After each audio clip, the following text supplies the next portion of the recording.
Assalamualaikum warahmatullahi wabarakatuh. Salam sejahtera, salam perpaduan, salam perjuangan, salam Melaka berwibawa. Pintar hijau bersih, sagudri gele, vanakkam, semenya kharma, ni hao ma, khaifa lakum ana bila syukran, mararan huaran inturun wa menda icaran tacha hao. Tuan-tuan dan puan-puan, saya Muhammad Anwar Fahmi Haridas bin Abdullah selaku Presiden Pertubuhan Kebajikan Masyarakat Sivil Negeri Melaka tampil lestari. Hari ini untuk berkongsi pandangan peribadi berkaitan dengan keputusan ataupun kenyataan yang diumumkan dalam media baru khususnya Malaysia kini, Twitter, Facebook dan segala media dalam Malaysia berkaitan dengan isu pembubaran Dewan Undangan Negeri Melaka. Saudara dan saudari sekalian, Speaker Dewan DUN yang bagi Datuk Abdul Rauf Yusof menyatakan bahawa Tun Seri Setia Dr. Haji Muhammad Ali bin Muhammad Rustam selaku TYT Melaka berkenan untuk memilih jalan terakhir, iaitu memperkenankan pembubaran DUN. Saudara dan saudari khususnya rakyat negeri Melaka, janganlah kita panik, bimbang, takut, kerana yang paling mustahak pada kita adalah untuk menyelamatkan Malaysia dan khususnya Melaka. Saudara, walaupun isunya pandemik COVID-19, sekarang ini kita berhadapan dengan isu realiti pandemik COVID. Seterusnya, kita juga berhadapan dengan isu ekonomi, isu kos hidup dan sebagainya. Tetapi realitinya kita tidak dapat lari daripada kenyataan. By hook or by crook.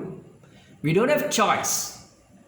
Ini adalah satu takdir Allah Subhanahu Wa Taala kepada kita, yang mana kita terpaksa hidup dengan COVID, dan 88%, hampir 90% golongan dewasa yang mendaftar mengundi ataupun golongan dewasa di negeri Melaka telah mendapat 2 dos vaccination.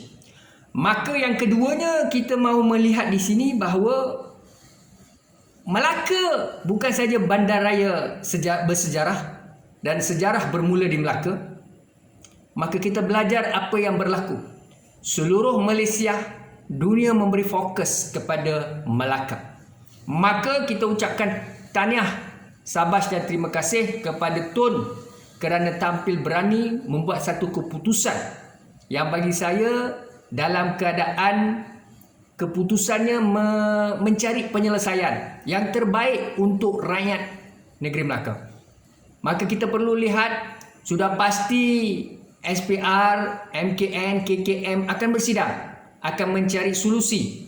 Bilakah tarikh yang sepatutnya, walaupun kita maklum 60 hari daripada tarikh di mana kenyataan dikeluarkan, DUN Melaka dibubarkan, maka pilihan raya mesti dijalankan. Tetapi perbincangan akan dijalankan bersama MKN, KKM dan juga SPR. Saya yakin dan percaya SPR mempunyai kuasa. Dan dalam masa yang sama, semua pihak perlulah mengikuti SOP. Seperti mana endorsement, satu jaminan yang diberikan oleh Yang Amat Berhormat Perdana Menteri Malaysia, Datuk Seri Ismail Sabri Yaakob. Saudara dan saudari, apa yang berlaku di Melaka adalah satu perkara yang perlu kita ambil sebagai tanggungjawab.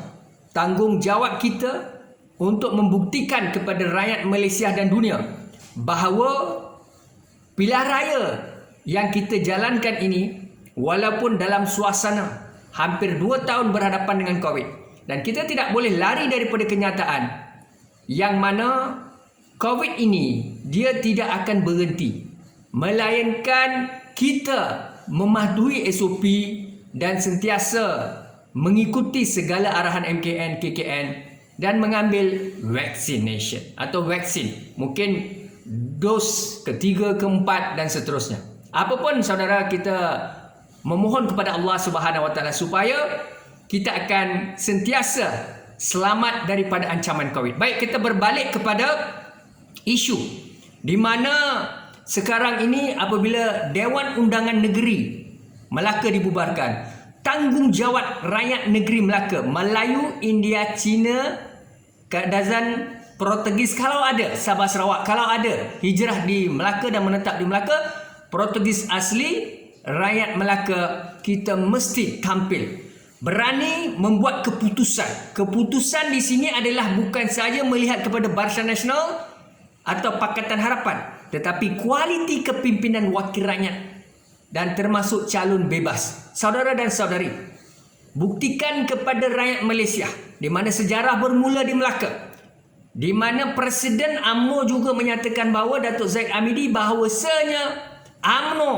akan memberi keutamaan, ruang dan peluang kepada belia, golongan sarjana, NGO dan siapa sahaja entrepreneur, mereka yang kredibel untuk bertanding dalam pilihan raya. Bukan saja UMNO memberi keutamaan dan laluan kepada mereka-mereka dalam kepimpinan UMNO itu sendiri daripada bahagian atau cawangan maupun majlis tertinggi menjadi calon DUN dan Parlimen. Tetapi dalam kes ini kita melihat bagaimanakah Pakatan Harapan dan Barisan Nasional. Kita telah melihat suara pendirian daripada Presiden UMNO yang mungkin dalam seminggu lepas Presiden UMNO telah menyatakan laluan akan diberikan kepada pelbagai pihak, bukan saja dalam UMNO, malahan daripada luar daripada sistem UMNO itu sendiri. Maka kita belum lagi mendengar keputusan daripada Pakatan Harapan, yakni Presiden Pakatan Harapan Datuk Seri Anwar Ibrahim. Saudara dan saudari, kita juga mahu melihat di mana Pakatan Harapan berjiwa besar. Bukan saja mereka menampilkan ahli Dewan Undangan Negeri, esko-esko yang sedia ada ataupun wakil rakyat yang sedia ada. Malahan mereka mestilah mencari golongan-golongan yang berpotensi untuk membantu memastikan kemenangan di kerusi DUN khususnya. Untuk memastikan kerajaan yang bakal terbentuk kemudian selepas mendapat majoriti besar atau majoriti muda untuk memimpin kerajaan negeri Melaka. Baik Barisan Nasional maupun Pakatan Harapan, rakyat mestilah melihat kepada kualiti kepimpinan. Rakyat mesti melihat kepada karisma, keintelektualan, pemimpin yang idealistik, pemimpin yang turun padang, pemimpin yang fit, pemimpin yang tidak ada isu skandal kleptokrat, rasuah, salah guna kuasa, ketirisan, pemimpin yang bersih. Jadi itu adalah kekuatan rakyat dalam Barisan Nasional maupun Pakatan Harapan, termasuk calon bebas. Calon bebas ini, kenapa muncul calon bebas? Tuan-tuan dan puan-puan, saya ingin menzahirkan bahawasanya kalaulah Pakatan Harapan mengekalkan pemimpin-pemimpin mereka atau calon-calon lama mereka, maka kerusi DUN itu sudah dipenuhi. Begitu jugalah kalau Barisan Nasional mengekalkan atau memberi keutamaan kepada mereka-mereka dalam UMNO itu sendiri ataupun dalam Barisan Nasional, maka ini akan menyebabkan masyarakat luar, belia, entrepreneur, businessman, scholars, pencin, penjawat awam pencin, presiden NGO dan siapa saja yang mempunyai karisma, keintelektualan, mereka-mereka yang berketerampilan untuk mengangkat negeri Melaka pada satu landasan track pembangunan yang lebih mampan, lestari, berdiri sama tinggi dan duduk sama rendah dengan negeri lain di dalam Malaysia, dan Melaka menjadi contoh seperti kepimpinan terdahulu yang dilakukan oleh Tun Sri Setia Dr. Haji Muhammad Ali bin Muhammad Rustam, Datuk Sri Muhammad Ali Rustam. Baik saudara dan saudari, kita mestilah mengambil iktibar bahawa apa yang berlaku sekarang ini sudah menjadi realiti. Kalau beras tadi kita masak dia sudah menjadi nasi, sekarang DUN sudah diubah. Katanya kita melihat kepada apa yang disebarluaskan dalam media baru Malaysia Kini dan pelbagai medium, maka saya pegang kepada kenyataan daripada Malaysia Kini dan kenyataan-kenyataan daripada sumber-sumber yang sedia ada. Maka dengan itu, janganlah kita berkonflik, berbincang, menimbang, berbahas. Kita sudah tidak ada masa. Kerana Tun TYT sudah pasti mendapat input daripada pelbagai pihak. Daripada scholars, professors, think tank, presiden NGO, belia, daripada speaker Dewan. Sudah pastilah speaker Dewan memberi input dan sebagainya. Daripada Pakatan Harapan ataupun daripada 4 orang adun mungkin daripada yang menarik sokongan daripada kerajaan yang sedia ada ataupun menarik sokongan terhadap Yang Amat Berhormat Datuk Seri Sulaiman Mat Ali. Maka rumusan yang dibuat adalah rumusan yang terbaik untuk rakyat negeri Melaka. Kita jangan buang masa, jangan mempertikai ataupun kita menjemput scholars, professors, think tank daripada negeri lain ataupun daripada mana-mana membahaskan isu ini, kerana sekarang DUN sudah dibubarkan. Maka sekarang ni kita perlu memberi fokus kepada SOP. Bagaimanakah kaedah pendekatan terbaik supaya pandemik COVID ataupun statistik data COVID ini tidak meningkat di negeri Melaka. Walaupun kita telah mendapat vaccination 90%, ini adalah ujian untuk melihat kepada tahap keberkesanan vaksin tadi. Kemudiannya kita mau melihat di antara Pakatan Harapan dan Barisan Nasional. Ini adalah satu ujian untuk Presiden UMNO, Datuk Zahid Hamidi dan juga Datuk Seri Anwar Ibrahim mahu melihat rakyat masih lagikah ataupun rakyat masih memilih Pakatan ataupun Barisan Nasional. Jadi Melaka bukan sahaja bandar raya bersejarah dijajah oleh pelbagai kuasa daripada negara luar, namun kita mahu melihat Kepulauan Maluku atau Nusantara dahulu, Kepulauan Rempah atau bumi bertuah, bumi emas ini, Melaka ini sebenarnya mencatatkan sejarah dunia dan sejarah Malaysia. Bahawa sebab itulah kita mahu memastikan dalam keputusan pilihan raya ini UMNO akan melihat bagaimana perasaan rakyat diterjemahkan dalam pilihan raya yang terkini terhadap sama ada rakyat mahu memilih Pakatan Harapan maupun Barisan Nasional. Jadi bagi saya yang pastinya saya melihat rakyat Melaka kita mesti bersatu. Baik Melayu, Cina, India, Portugis, asli kalau ada Sabah Sarawak Kadazan Melanau di Melaka yang sudah bermastautin di sini tukar alamat mahu mengundi di Melaka, kita mengalu-alukan, kita mengharapkan mereka memilih kerajaan yang berintegriti, beraccountability, tidak korup, tidak membina legasi. Jangan pilih pemimpin-pemimpin yang sudah berusia. Tuan-tuan, sudah berusia 80-an, 70-an ke atas ya. Mereka yang sebenarnya terlalu lama dalam kepimpinan ya. Mereka yang sebenarnya kita melihat bertahun-tahun ya. Saya bukan mempertikai mereka, tetapi ini rezeki perlu dikongsi sama. Ya, dengan ramai lagi belia, dengan NGO, dengan scholars, dengan professors, dengan think tank, entrepreneur. Kita mempunyai rakyat-rakyat yang berjiwa besar, rakyat yang mahu menyumbang. Kita mahukan wakil rakyat yang baru, yang berkarisma, yang intelektual, yang committed. Tuan-tuan dan puan-puan, mengapa perlu kita kekalkan orang yang lama 15 tahun, 20 tahun, 30 tahun? Jadi kita mahu combination ataupun kombinasi atau kolaborasi ataupun kita sebut di mana satu keseimbangan kepimpinan politik di Melaka, di mana golongan-golongan yang senior dan golongan-golongan veteran, dan kita tidak mahu terlalu veteran tetapi di bawah 60-an itu masih boleh memimpin negeri ini. Sebab itulah saya mohon 30 tahun ke atas rakyat negeri Melaka tampil berani. Kita mesti tampil menjadi calon bebas ataupun calon dalam Pakatan Harapan maupun Barisan Nasional. Pastikan mereka yang tidak ada kes rasuah, mereka yang mengumpul kekayaan, mereka yang mengumpul aset, mereka-mereka yang menjadikan politik ini sebagai karier mereka. Sebab orang politik ini kita melihat mereka tidak mahu lepaskan jawatan kerana kelebihan. Mereka mendapat gelaran Tan Sri Datuk, dapat allowance hampir pencen 100,000. Mereka mendapat allowance, mereka mendapat kenderaan, driver, ya. Mereka mendapat allowance baju sejuk, ya. Allowance pinggan mangkuk, ya. Mereka macam-macam kemudahan. Ya, gajinya hampir 40-50,000, ya. Jemaah menteri sampai 90,000, ada yang Perdana Menteri sampai 100,000 lebih sebulan, ya tuan-tuan, ya. Ini semua apa yang dibahaskan di parlimen dan kita tahu sebagai rakyat. Ya, rakyat seperti kita, rakyat negeri Melaka atau negeri di negeri lain di Malaysia, kita tidak ada ruang dan peluang kerana orang politik memegang politik.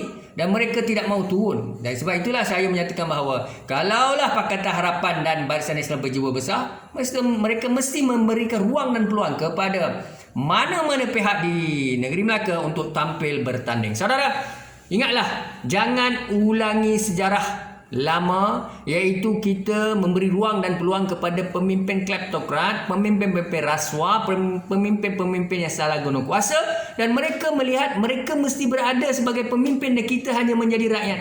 Saudara dan saudari, kita menghormati Akta Polis 1967, kita menghormati Raja-Raja Melayu, kita menghormati Undang-Undang Malaysia Perlembagaan Persekutuan. Saudara, negara kita bukan negara totalitarian rejim komunis militeri, maka kita perlu berpegang pada Federal Constitution, iaitu Artikel 5 to 19, Freedom of Speech at any really choose your own school of thought wise on. Maka dalam kesuburan demokrasi berperlembagaan, raja berperlembagaan, maka kita mahu melihat bahawa rakyat mesti diberi ruang dan peluang. Kita juga mesti bangkit. Siapa yang berminat mahu menyertai politik dan seterusnya mentadbir urus negeri Melaka, silakan. Ini masa yang sesuai. Dan saudara dan saudari, yang paling mustahak adalah kita mengikuti SOP, MKN dan KKM dan seterusnya. Kita mesti mempunyai integrity, accountability. Kita cuba, ya, siapa-siapa yang mahu menjadi calon ADUN, ya, atau parlimen, sekiranya parlimen dibubarkan kemudiannya, ataupun DUN sudah dibubarkan, tuan-tuan mahu bertanding dalam pilihan raya, pastikan tuan-tuan berintegriti, beraccountability dan mencuba rezeki tuan-tuan. Mana tahu rakyat Melaka, kita minta pada pengundi, baik Melayu, India, Cina, Portugis asli negeri Melaka, Sabah, Sarawak, kalau ada, tolonglah undi calon bebas, memberi kejutan kepada Pakatan Harapan dan Barisan Nasional. Kerana kalau di antara BN, UMNO memberi ruang kepada NGO, belia, entrepreneur, businessman, scholars, professors, pencen dan sebagainya, kita amat bersyukur dan terima kasih kerana dia mempunyai satu pendirian, ataupun BN UMNO ini cakap dia kotakan. Tapi kalau antara BN dan PH tidak mahu lakukan perkara itu, maka rakyat perlu memberi undi kepada calon-calon bebas. Kerana calon bebas ini tidak boleh masuk dalam pakatan, dia tidak boleh tumpang kepada BN, sudah penuh kerusi DUN. Ataupun kalau parlimen dibubarkan, kita sebut parlimen juga telah dikuasai oleh Barisan Nasional atau PH. Inilah yang saya selalu katakan, rakyat negeri Melaka, buka sejarah, buka catatan yang mana kita buktikan kepada dunia dan Malaysia bahawa calon bebas boleh menjadi ADUN dan ahli parlimen di Malaysia. Saudara, ini masanya. Jangan lagi kita muskil, kita takut dan bimbang. Marilah kita bersatu. Bersatu teguh, bercerai roboh. Bersama TYT, bersama rakyat Melaka. Dan tolong, saya mendoakan supaya, ini saya nak pesan kepada wakil-wakil daripada kaum komuniti Portugis, ya, kaum kampung Portugis Melaka. Tolong dengar, tolong sampaikan video saya. Tolong hantar satu calon wakil komuniti Portugis Melaka. Sebab kita mahu melihat di Melaka, kita ada India, kita ada Cina, kita ada Melayu, tapi Portugis wakilnya tak ada dalam DUN atau parlimen.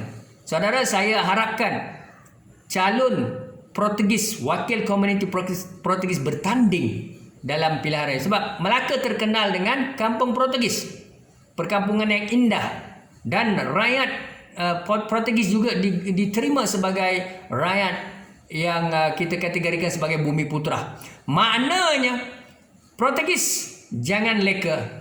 Anda mesti menjadi ADUN, memperjuangkan komuniti anda dan memperkasakan perkampungan Portugis. Dan begitu juga kita pilihlah wakil rakyat India, Cina, Melayu, bumi putra yang berintegriti, beraccountability, bermaruah, berprinsip. Saudara dan saudari, saya sebut banyak kali, ini sudah menjadi cabaran kita. Marilah kita terus bersatu. Kita buktikan bahawa Melaka menjadi sejarah kepada dunia dan Malaysia. Dan jangan kita sesekali mempertikai atau membahaskan isu sekarang ini COVID, silap melakukan tindakan sedemikian, silap membubarkan DUN. Keputusan telah dibuat. Dan ingatlah saudara, sampai bila kita nak duduk dalam keadaan takut dengan COVID-19. Sebab saudara, kalau saudara melihat banyak perusahaan kilang bengkel, ya, cashier di hypermarket, di Maidin, di family store. Memang remaja-remaja ataupun pekerja-pekerja itu daripada COVID pertama sampai sekarang cashiernya sama dan mereka sihat walafiat. Alhamdulillah, mereka juga ambil 2 dos vaccination. Sebab itulah kita jangan takut sangat dengan COVID. Yang paling mustahak, SOP sangat ketat apabila pilihan raya dijalankan. Orang Melaka, buktikan kita boleh. Negeri kita buktikan. Demi bangsa, negara dan agama kita, marilah kita di antara Melayu, Cina, India, Portugis asli, kalau ada Sabah Sarawak, bersatu teguh bercerai roboh, buktikan kepada Perdana Menteri, kepada Malaysia yang Tan Agong, DYT, kita boleh lakukan yang terbaik. Ingat, jangan pilih pemimpin kleptokrat yang rasuah, melakukan ketirisan, mereka yang membina legasi bertahun-tahun. Pilih calon baru, bertenaga, energetik di kalangan calon bebas dan di kalangan wakil rakyat, wakil-wakil Pakatan Harapan dan Barisan Nasional yang berintegriti, beraccountability, bukan terpalit dengan kes skandal SPRM. Mereka yang ada skandal SPRM pernah ditahan, pernah disiasat. Tolonglah tuan-tuan dan puan-puan. Kita tidak mahu siapa-siapa orang sedemikian baik di Melaka maupun negeri lain apabila parlimen dibubarkan. With syukran dan terima kasih. Assalamualaikum warahmatullahi wabarakatuh.